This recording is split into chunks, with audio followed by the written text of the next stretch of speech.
We record our council meetings live now, so. Okay. Good to go?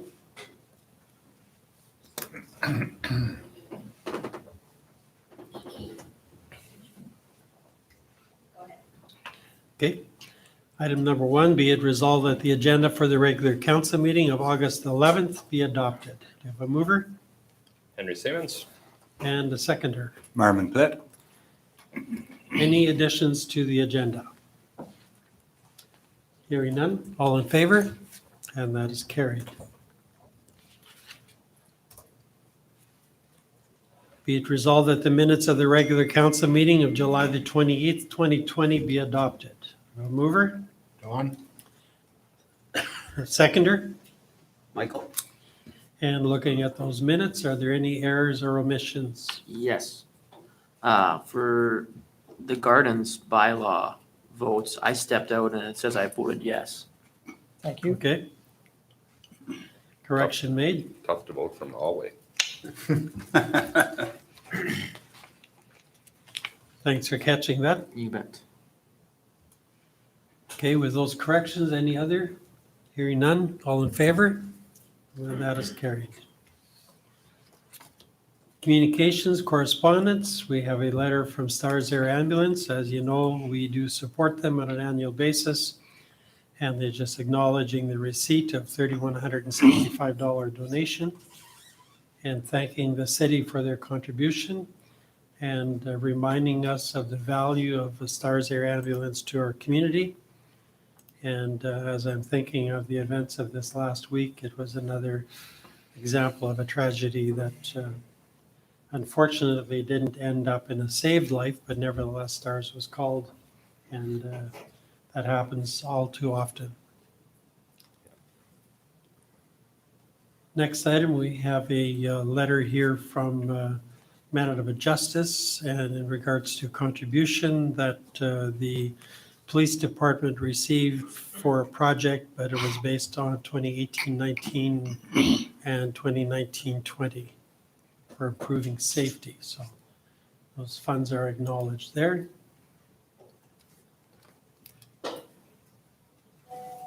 Then if we go on to the finance, be it resolved that the accounts payable in the amount of $1,089,000 and $447.84 as approved by the Finance Committee be approved for payment. Mover? Henry Simmons. Seconder? Karina. Thanks, Karina. And Karina is live. She's at another meeting or meetings in Winnipeg. Couldn't be here for tonight, so thanks, Karina, for joining us. Thank you for accommodating. And then if you take a look at the check register, there are 3 of them that are indicated with all of the checks that have been issued by the city. And any questions in regards to the check registers? Hearing none, are we all in favor? And that is carried. Be it resolved that the water and sewer arrears be added to the tax roll as per the attached list. Mover? Andrew? Seconder? Marvin.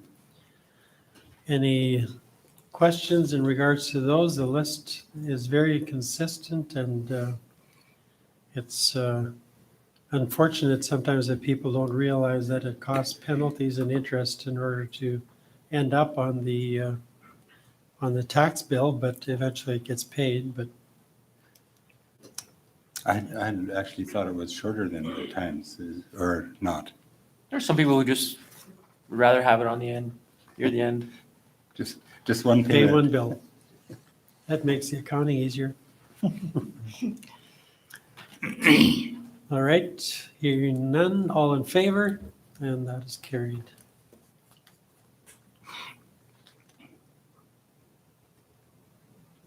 Next one, be it resolved that the July 2020 Winkler Fire Department report be received for information. Mover? Michael? Seconder? Andrew? Okay, Andrew? And any comments regarding the report? As far as statistics are concerned, it looks very consistent with previous years, and matter of fact, down a little bit from the previous years, actually down from the last 10-year average. So year to date. Been a few calls this month already.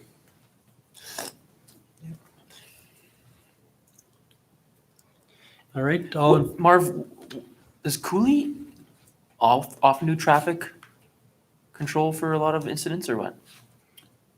Cooley, they will do traffic when it's called for, I think, too, like, Because they did the one by Reinfeldt, and then didn't they do the one at the accident as well? here? Yeah. No. They didn't? Like our people did. Okay. No, yeah, Cooley, Okay. yeah, when it's in their area, I think they do. Okay, all in favor of accepting that report? And that is carried. 2020 Transportation and Utilities Meeting Minutes be adopted. Mover, Andrew? seconder, Marvin? any questions regarding those minutes? Hearing none, all in favor? And that is carried.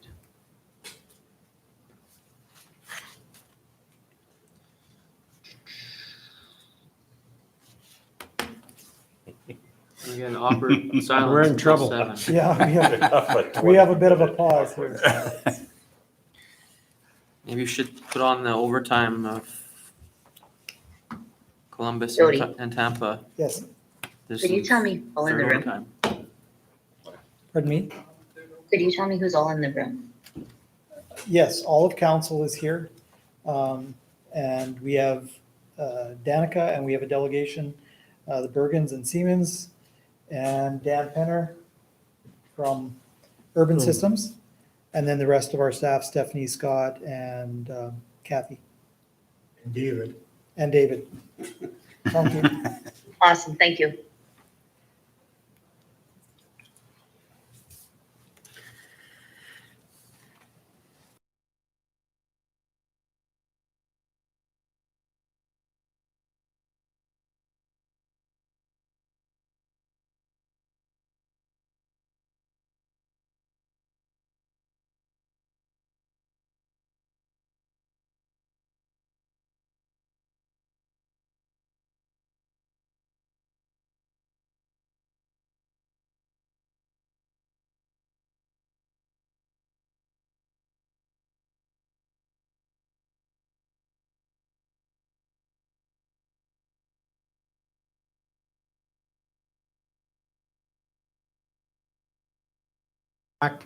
We'll be back at 7. Okay. Be it resolved, this meeting of council will recess for the purpose of holding public hearings at 7 PM. Henry Siemens, Seconder? Marvin? Marvin, okay. All in favor? That is carried. This is where we usually ask the audience for a stand-up comedian or perhaps even a special number, seeing we have somebody who's in the music industry.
We are having a public hearing today to get input on the secondary plan that we've been working on. I'm not going to say too much about that because Dan Penner here is from Urban Systems, and he's going to give a bit of an overview of the plan on how we've put it together and everything. And then after that, then we'll be open for people from the public to bring input to council. And just so you all know the process, there will not be any second or third reading of the bylaw today. Today is to get input. And then likely at the next meeting, we would have the final second and third reading when the bylaw would come into place. So Dan, I'll pass it over to you. Perfect.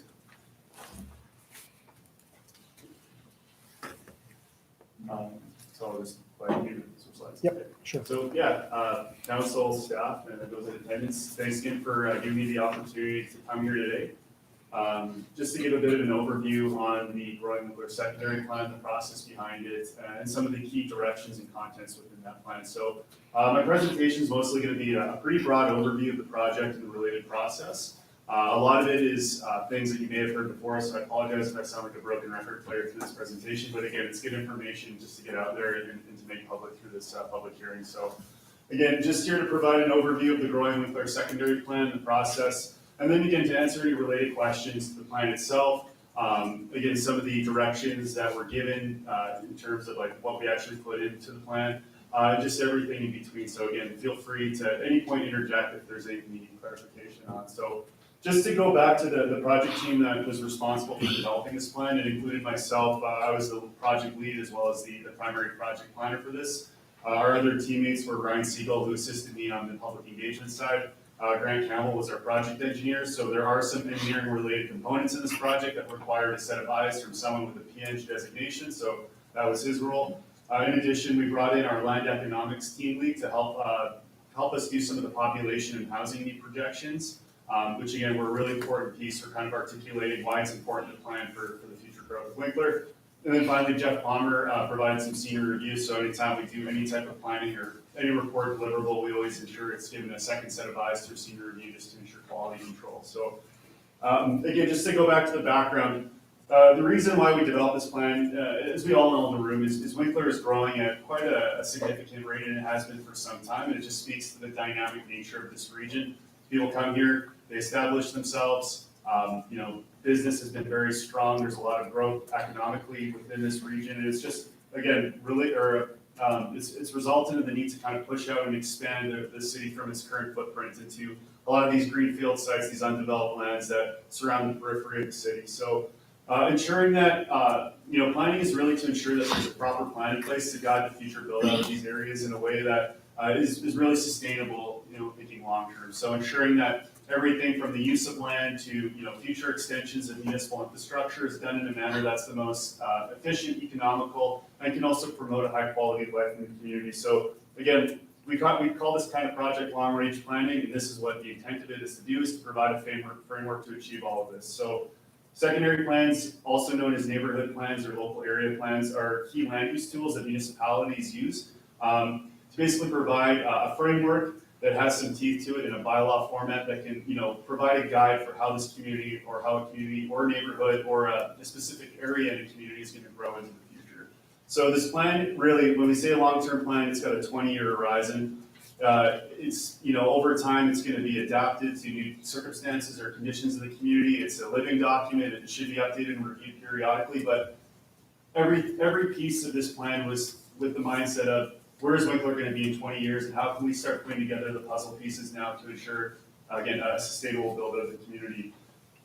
As part of this, we included some growth projections and some related housing projections and housing land need projections. Really, as you remember, the point of this exercise was just to articulate how fast Winkler is growing, and if that rate continues, if historic growth rates continue over the next 20 years, it could result in a community with a population between 25,500 and 35,000 residents, which is a significant increase. And with that comes the need for housing, the need for commercial land, the need for employment lands, the need for recreation lands, adequate transportation infrastructure to ensure that additional traffic volumes from that population can be handled. Again, all of this is touched upon in the plan, but again, that's just a really good highlight to show just how successful this community's been in different facets. So when we make this plan, again, development in Manitoba, so development, planning, that's all regulated through the Planning Act, which does have some legislative requirements for undertaking a project of this nature. So first and foremost, there's a development plan that's more regional in nature. And that development plan is like a much larger secondary plan. It provides really high level direction on, how our community is going to grow and develop in the future. Secondary plans have to align with that. So when we made this plan, we had to open up the development and plan in effect for, the Winkler, Morden, Stanley. It's a big regional plan. We need to ensure that all the contents of this plan align with the development plan. That's a legislative requirement. So again, that was something that we really focused on. In the future, the secondary plan, it provides, a higher level framework for how this community grow and develop. On a day-to-day basis, it's implemented through the zoning bylaw and the more specific requirements in that, which falls underneath it. And then ultimately, again, when you go through subdivision plans or development agreements, it all kind of aligns. Like those things have to be consistent with the secondary plan. So again, it's a bit of a pyramid. But the real important thing to highlight here is, in addition to looking at like different pieces of information we need to consider in this plan, like, landowner intents, infrastructure, environmental features, like all of these things, at the end of the day, we have to make sure that the direction is consistent with the development plan. So the planning area included all the undeveloped lands within the municipal boundary, so all the greenfield sites, kind of along the periphery of the existing footprint of the city. That did not include lands that are greenfield but have proposals that we're currently going through the approvals process. So there were some chunks in these kind of fringe or undeveloped areas that were taken out of the plan because, there was a plan of subdivision, going through that process. And we don't want to make a plan for something that's already kind of halfway along the way. So in total, there was about 1,700 acres of undeveloped land that was included within the planning area, as you can see on the next map. So, and again, we broke it down into quadrants. So the Northlands West, Northlands East, Southlands East, and Southlands West. Each area, again, with its own kind of unique features, and each one sort of resulted in its own unique plan, based on things like, what is the development around it? What is, and probably most importantly, what is the servicing capacity of those lands in terms of water, wastewater, road access, and things of that nature. So from day one, when we sat down with city staff in January, we said, okay, like what are the primary objectives with this plan? It was first and foremost to create something that was flexible and adaptable to changing conditions in the community. And I think going through COVID right now, it really highlights how quickly things can change. So again, this plan, it provides guidance that's really intended to be flexible. And how we did that was when it came to like designating areas, let's say for residential, instead of saying, this is specifically what you're going to build here, we said, you can build a range of different residential types, but generally these are the density requirements we want to meet. And those density requirements were based off of servicing availability. So, we want to direct higher density, land use forms to areas that can service it effectively, and lower density ones to areas that, would be really cost prohibitive to upgrade those to accommodate higher density. So again, like servicing was one of the primary focuses of this, which again, that was the second point, understanding Winkler infrastructure and servicing capacities now, but also in the future, like, there's some areas that haven't had any servicing extended into those areas yet, specifically with Northlands East, and that provides an opportunity to really oversize that, in the future, if we extend water and sewer, to oversize it to accommodate, again, higher densities, and that's kind of the thinking we have in this plan. It was really important, again, the directive was made to ensure that there's an interconnected system of parks, trails, and green spaces. And a big feature in this plan is we identified not only a trail network that can actually connect to a broader regional trail network, with the Rhinefeld area, and then even moving westward to Morden. But we also included some proposed park locations. So in the future, when a developer provides a plan of subdivision and they have to give the city some parkland dedication as a requirement of that, we have these spots say, this is an ideal spot where we should concentrate all of that dedication. It's got collector road access, it's centrally located, and it's connected to our trail network. Ensuring an efficient and unimpeded transportation system in the future. So this was about ensuring that collector roads in the future are able to extend out of the planning area and connect to other collector roads without being impeded. Again, just to ensure effective and safe flow of transportation. And then finally, and this may be one of the more important points that was made, was collaborating with the development community, broader community, and relative stakeholders. So we did do a lot of community engagement to ensure that all voices were heard. And we really took that input and ensured it was incorporated and integrated into the plan. So this process, we really expedited this planning process. Secondary plans sometimes can take up to a year and a half. We did it in 6 months. And a lot of this was enabled through a really condensed engagement program that we initiated in February. It was a plan in a week engagement, which is a method that we use specifically for that reason, to get things done, which led us to develop a draft plan that we reviewed with council, staff, developers, stakeholders in March, April, May, with final revisions being made in June, July, and again, now we're here going through the reading and adoption process in July and August. So when we talk about community engagement that was involved, just again highlighting the fact that we really did reach out to the community. The plan in a week engagement included 2 council and staff workshops, so one at the beginning and one at the end of that week. We had a community workshop with the Arm of Stanley. We had a fringe committee workshop, a landowner meeting, which was very well attended. I think there was close to 30 or 40 landowners at that meeting. We had a pop-up engagement booth at the library just to allow people who maybe had no idea the project was going on, but going to the library, the opportunity to learn about the project. We had a community open house, as well as an online survey that was also very well, there was a high participation rate in that survey. I think we had, in the end, close to 90 surveys completed, which is pretty good. In terms of developer collaboration, again, that was a really important aspect to include in this plan, and we had 3 specific meetings with the development community, as well as giving them the opportunity to review and provide comment on the draft plans. So just making sure they were involved throughout the entire process. And then other engagement, we had a review meeting with council in May. We did agency referrals in June and July to allow Manitoba Infrastructure and different government agencies and departments the opportunity to review and provide comment. And then we developed a community information package, which was provided on the city's website, which was, again, to make up for an open house that we weren't able to have due to COVID restrictions. So again, those are just some photos of some of the community engagement that was involved. On the far left was an agency meeting. In the middle, that was from the open house. And then on the far right, that was from the initial landowner meetings in February. So just, again, to provide overview and context in some of the key contents of this plan. Really, it's about developing land use policy areas. So think of them as designations or high-level zones, which from a approximate or general level say in the future these are how these lands are going to be developed and used. So we created a bunch, including rural residential, which was to address existing rural residential areas. So in the future, as the community expands around these rural residential areas, what's the kind of the future guidance to manage that?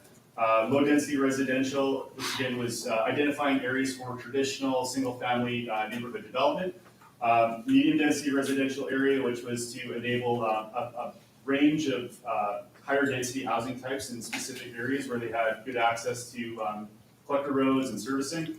Neighborhood center, which is a bit of a mixed use zone that includes or it's really trying to promote a mix of commercial and retail and multifamily residential developments in central areas within future neighborhoods, as well as nearby the existing Walmart area. Commercial areas and industrial areas, just ensuring that there are lands designated to accommodate commercial and industrial uses or employment areas. And then parks and open space, so broadly identifying areas for future parks and recreation. So again, being a flexible plan and understanding the nature of a secondary plan, the map you're about to see next and those colors, they're not rigid. It doesn't mean this medium density residential area has to specifically start and end here. It just says in general, as we build out, this is the pattern we want to see. It's approximate. Go to the next slide. So going back to the concept land use map that we prepared for this plan, again, all of those colors indicate different land use areas, which say, in general, these are the things we want to see in these areas. It's general, it's flexible, it's designed to allow for changing conditions in the community. Most specifically, the developers will be there may not be a market for this right now, but there's a market for this. Again, just trying to ensure that they have that ability to respond to changing market conditions. The next map as well included a conceptual transportation network map, which shows general alignments for collector roads in the future. So this is just to ensure that as these areas build out, that there's connections through those areas, just really trying to prevent dead end roads or a cul-de-sac, impeding the flow of traffic by closing off a road. It's just, again, high level, those lines are not, set in stone. It just says, this connection point has to connect with this connection point in the future. How that road gets there is ultimately going to be up to the developer to decide what works best for them and to the city to work with them on that. But that was included as well to provide guidance from a transportation side. So just in key directions, like if I had to summarize some of the key points of this plan, it was really to encourage a mix of land uses and densities that will reflect available servicing and access to collector roads. So I know I keep saying it over and over, but really this plan was founded on what is the city's infrastructure, the state of it right now and in the future as we extend it and expand it, what's going to be the most cost-effective way to bring density into the community, and using that as a key input to figuring out this plan. Proposed park locations, as I mentioned before, now that we have those on a map, it doesn't say that the developer, we have to put a park here, it's just they're in the ideal spots. They're centrally located with collector road access, so in the future, through the subdivision process, that's gonna be a directive from the city to say hey, let's bring that dedication into these areas. The trail network with the potential connections to a broader regional system, which is really exciting because right now I'm also working on a secondary plan for Reinfeld, and the transportation plan for that community connects flawlessly, or will connect flawlessly with this one, including a regional trail network that will extend through Reinfeld. So when we talk about creating a really active and quality region, I think that's going to be a very exciting piece of both plans. But Flawlessly. yeah, flawlessly. And then again, just encouraging densities and a mix of uses in new neighborhoods. So trying to create complete neighborhoods. So in the future, as these areas build out, there's a mix of housing types. There's opportunities to have small scale commercial uses within these neighborhoods, corner stores, cafes, things of that nature. Really just trying to promote neighborhoods where people can access a high amount of the services and goods that they need without having to get in their car and heading across the community to access them. So, and then finally, flexibility for density based on servicing capacities, or developer contribution to servicing upgrades. So one thing that was brought up was, what if the developer wants to pay to upgrade, a piece of pipe or a lift station so they can build more densely? There's nothing stopping them. They have that opportunity. It's just the cost is going to be on them. It's not going to be on the city. So again, that's all in there, and that's broadly the direction of that plan. When it comes to future application and implementation, when this plan gets adopted, all development-related applications will be required to generally comply with the direction of that plan. So that includes everything from zoning amendments. Again, a lot of these lands are not zoned for any type of use other than agriculture. So in the future, if a developer wants to rezone, let's say from agriculture to residential development, will have to comply or generally comply with the secondary plan, as well as subdivision plans, conditional use applications, variances. All of these kind of have to fit the general direction of this plan. It also includes a requirement where the city, it says may require developers or development applicants to submit concept plans and supporting studies as a condition of subdivision, which is something you already do, but it's just been codified in this plan. Amendments to the secondary plan can be taken through a formal amendment process, similar to what you see through a zoning amendment or a rezoning. So again, in the future, if something needs to change, it can change. It just has to go through a formal process, and we have to have a hearing like we're having today. And then, again, a key final piece of this, the key implementation item with any secondary plan or neighborhood plan or local area plan is amending your zoning bylaw right after to ensure that, new things are reflected in your day-to-day prescriptive regulations. So that's actually something we're about to undertake. We're going to do a zoning bylaw update in the forthcoming months to clean it up and improve its user friendliness, but also to ensure that some of the secondary plan contents are, again, included in that plan, or included in that zoning bylaw. So thank you. Again, I think that was a really smooth process, and I'd like to thank all of you. You were at a lot of the meetings. You're very active and vocal in this project, and a big kudos to the city staff. Absolutely. We're really diligent in everything from setting and coordinating meetings to providing really timely review of deliverables and draft versions of the plan. And also for providing really in-depth and thorough comments and feedback, which were really central to making this plan successful, or hopefully successful in the future. So big kudos to them as well. And yeah, I'm here to answer any questions or if you have any comments. Yeah. does anyone have questions for Dan on that presentation? I know I talked really slow for the Yeah. last.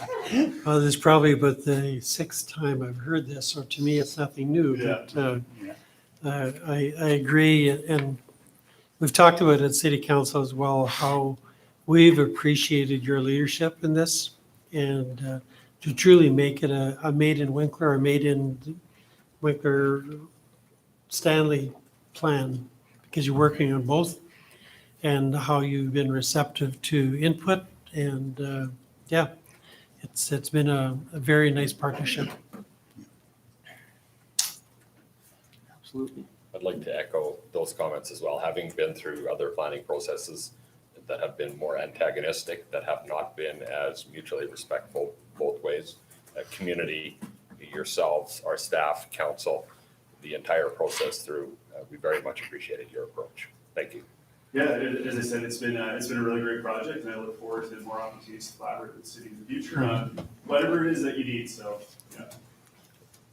Okay, I think at this point, we probably will open the floor up to input. We have some people who are here to present, so please, when you go to the mic, state your name, who you are, and who you're representing, and then we'll hear from the public.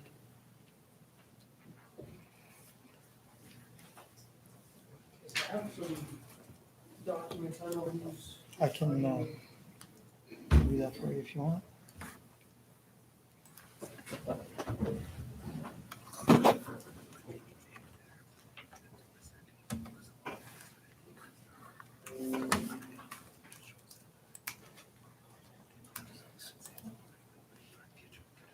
And this Kingston.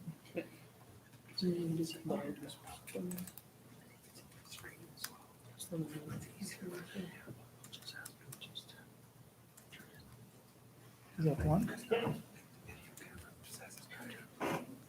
Andrew, could you maybe just turn the podium a little bit so that he can look directly at that screen, and then also the video will be able to catch him? You want me to turn? Oh, or he can. This way? Yeah, yeah, That work?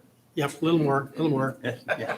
I'm good See, with see, There you the video camera is right behind you. Yeah. So, Yeah, that way at least, So I can see the screen, yeah. Good. Hello, everyone. My name is Joey Siemens. I am here in representation of the Bergen family. My wife Lindsay here, and my Doug and Naomi, well, and the daughter Tara, and her husband Ryan Pauls, who cannot be here. He's on babysitting duty right now. So yes, thank you, council, thank you, mayor, city Winkler staff. Thank you, Dan, for that presentation. That was very informative for us, and I also would like to just commend the city on the hard work that they've done, Scott and Stephanie, and Dan and his team on putting together this secondary plan. I know that is a bit of work, and there's a lot of meetings that take place, and it's a process, it's a lengthy process. So I just want to say, well done to you guys. So with, on my behalf here, yeah, I wanted to say, like, I totally agree with everything that's being done as far as how this is being implemented, this plan. We represent the Southlands West area, as you can see on the screen there. So that subdivision we have had in process now since 2017. We applied with the city since 2017. We've been working on that subdivision, going through various meetings with Scott and his team. And as you can probably understand, 3 years has been a long time to be sitting back and forth or in front of each other and trying to hash out some details. And we understand what the city's intentions are with the secondary plan, and we just want to point out to make sure that it's clear to council that we have no objections with what you guys are proposing as far as how you'd like to develop this and as far as future development considerations. We have no objections at this point. So yeah, I just wanted to make sure that that was clear. I also want to highlight here on the map, I see that this revised draft, was this July 13th? I believe, was there a revision made? Yes, yes. Okay, so I see that there has been an extension of a designation of land use area here with rural residential now to cover the two proposed lots that we are applying to subdivide. As the original draft showed that as low density residential. So perhaps I would like to get a little bit more clarification maybe from Scott and his team as to that change in land use. So it's changed on map one, but it's not changed It's not changed on the first map, the overall, the whole on city. map three. So if you go to map one, you'll see there's a bit of discrepancy with the size of the ground blocks. Yeah. So is he correct in assuming that this one includes the two lots that they have planned for subdivision? Right, so that's what it should, looks like it includes, I guess in the revisions that were presented on July 13th, there's a discrepancy between map one and you said map three. And so the direction at that time was to include existing rural residential properties under rural mapping. Okay. So we can take map 3 and deem that as correct, It'd be map one. Map 1. not map 3. Okay. Map 3 is what he is asking for now, right? Right. Just wanted to be clear. Can you, Okay.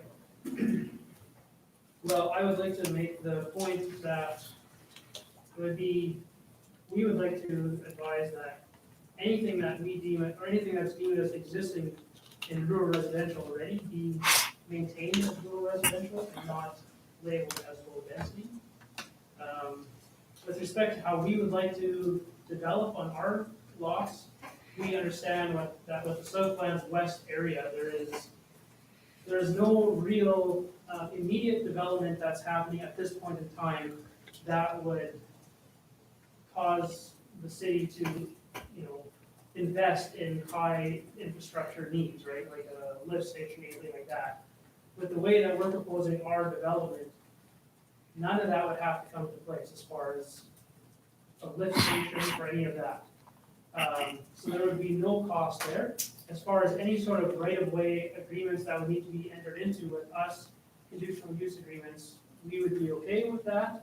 As far as the road coming in, if the city would need to put a collector road in there, that, we have no objections to that. That's really as much as I have to say at this point. Can- Yeah, and we're not planning on any future Yeah. development happening there? That would like to stay? We have no intentions of, at this point in time, of having any future development on those proposed lots that. So can you clarify one thing for council? In your proposal, and we'll look at map 3, that would simply include the two lots that have been pending subdivision. And If you want to move to the next.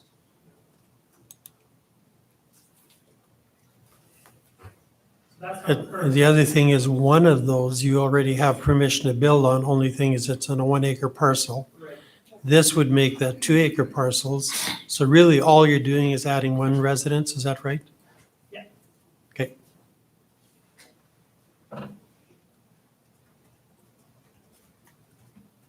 So there would really be no additional constraint upon services with that proposed development.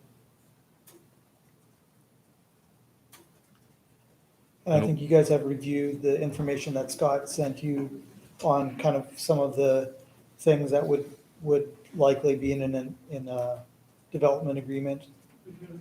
Yeah, and then we reviewed those, and there was nothing there that we had objections to as far as entering into any sort of agreement with the city.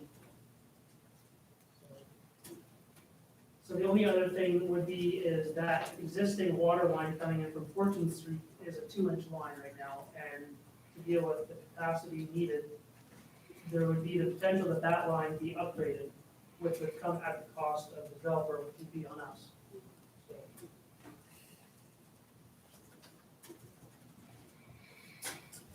Are there any plans for lots 3 and 4 at this point? nope, nothing immediate. And in terms of the comment on the map that the fact that lots 1 and 2, you would like to see included in the plan. Lots 3 and 4 don't necessarily need to be included as rural residential based on your plans. Where's lot 3? There is no lot 3 or 4. Lot Yeah, three I is the see existing lots 3 and resident. 4 on the Oh, that one. residuals there. So I'm just wondering what lots 3 and 4 look like. Well, lot 3, there is a residence on there already. So that's an existing rural Okay. residential. Yeah, that's the existing one. Lot 4 is just agricultural land. Okay, so no development plan whatsoever going. Nothing. So the lot 3 is existing, and then the other one is your place that's existing. Right? The one to the left of lot 1? No, that's somebody else's house. Yeah, that's. Yeah, that one is existing, that's our neighbors. That's your neighbor's, yeah. And then the one to the west of that one, the long, narrow one. Right. Yeah, that is our. Oh, that's our yours, yeah. residence, And lot 1 And existing currently could be there's developed existing- already. Yeah, it's just only one. Yeah. Oh, yeah. Yeah, Right, yeah. yeah, so that's what I'm saying. Just lot 2 is the additional. What do you mean, what do you mean residence. it's a 1 acre? Currently, That's there's what a it is 1 right acre now. lot right here. Yeah, you're seeing the lines the way they want them to be. Right This is now, what is they're proposed. a little Oh. different. Yeah, that's what's proposed. The existing would show a 1 acre lot right. When was that subdivided? That's Years ago. 95. quite a few years. 96. But it's not integrated with lot 3? It's complete separate. Separate lot. Okay. Yeah, like, well, no, lot 3 has got, yeah, like lot 1 has got the 1 acre, lot 3 has everything else. Oh, okay. So what this would do, just square off that piece as that map 3 showed, right? And then with lot 2, we would just enter into a shared use agreement as far as access. And if at the time where it comes where that would need to be developed into a right of way for a road or a collector, then we would enter into that agreement. Okay. Council, anybody else have any questions? Or Scott, do you have any comments? So right now, map 1 shows what? Map 1 would show the existing extents of what is rural residential. Just kind of this. Yeah, so, correct me if I'm wrong, here. So map 1 would show rural residential essentially Yeah. from the private access to approximately here. Your delegation's asking that we move that Extend line that to that line. Yeah. to incorporate the combination of additional rural residential. As rural residential, yeah. So I'm not sure how that would need to be amended, or if it would need to be something amended in the secondary plan to address that. Do we- Yeah, there would be a couple options to address it. Like, Dan, you can correct me if I'm wrong. Some wording could be changed, or it would depend on interpretation of what is existing, if existing includes ones that have applications in already. Yeah, there was some draft policies that were very, very specific to this area that basically said the city could consider this, but these would be the conditions generally that would have to be met. And a lot of those are kind of reflected in, I guess, some of the items that have been included or discussed for a potential development agreement. I don't know if you want to. Which includes services and so forth, or what? Yeah, so like there's conditions for transportation network, sewer, water, and orientation of building and services. So not cover all the details on specific subdivisions. And so I think like we can look at making changes if that's council's direction. I guess after the hearing is closed, after we hear all comments on it. So as far as wording is concerned, if you were to make that change, it could be worded existing and in process. Like, it would be that simple. There's not a lot of wordage that needs to be Right. changed. We can take a look at Yeah. what would need to Yep. be changed. Yeah, depending on- I'm not the one that's writing it, so I like it in layman's terms. Now, this map, is this our map? No. This is theirs, right? Would be nice to see the one with existing and with this an overlay on this for us to. We have see those, what- they have provided Yeah. those before Okay, too. so we can look at that. The existing lot is 120 feet of the northerly portion of lot 1. It's 120 feet. 120 feet deep. Yeah, so it's about a third of that. So if you were taking that brown one on map 3 and overlaid it in this one, would it cover this area? That's my question. Map 3, yes, map 1, No, no. I'm referring to map 3. Okay. Map 3 would be what the birds are. Okay, that's all I wanted to know. You could kind of see the existing. Oh, there you 1 go, acre. okay. Okay, that's existing, okay, yeah. That's better, that's much appreciated. Jody, if you could take us back to that previous map for 1 second. Oops, I'll zoom out a bit.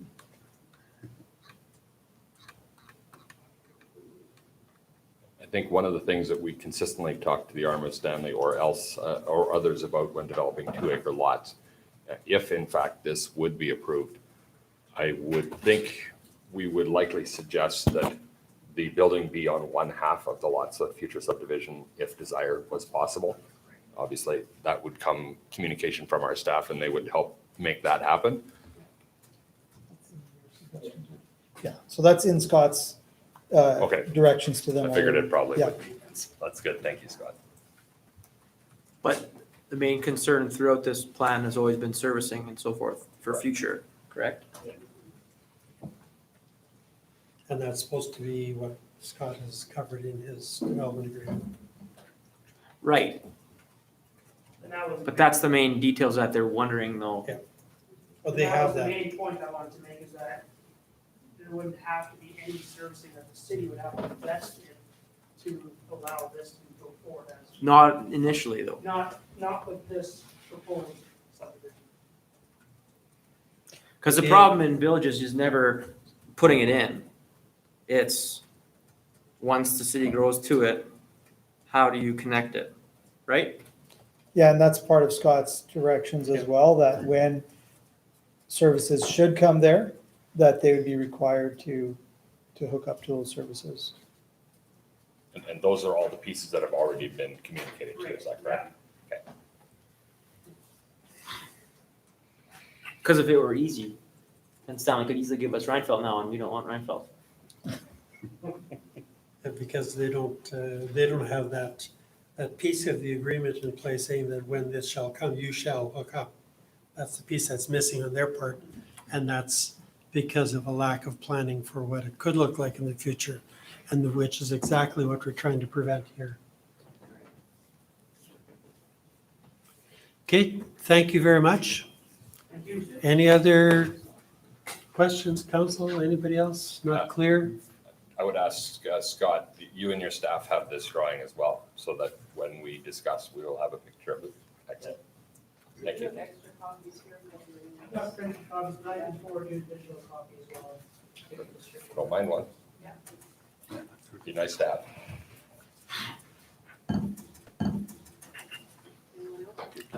Good. I will Sure.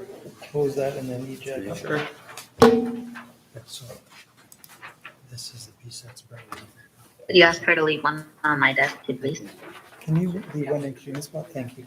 Okay, where I gotta get my notes back for this.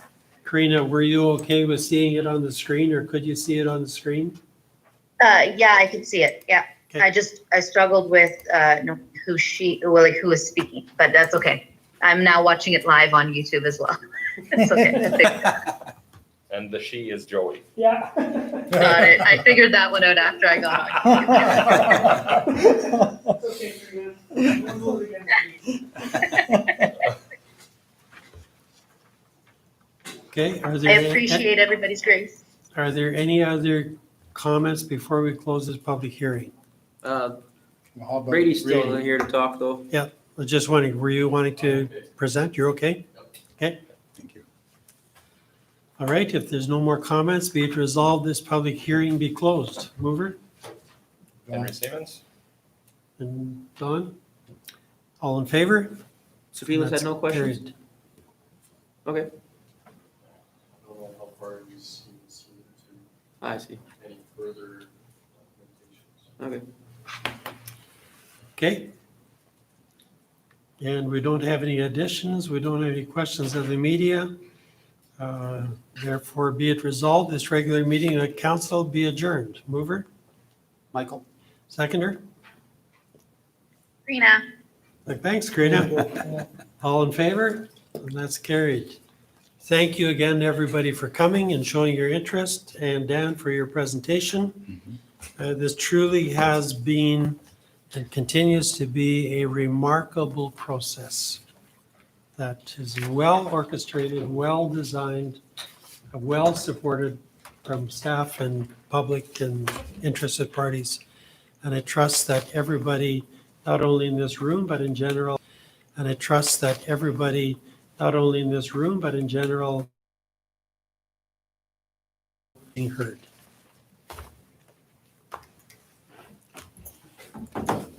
The expectation, again, just to be clear for everyone that's here, that if changes will be made to the plan, or and maybe either way for presenters, that we communicate to them With them.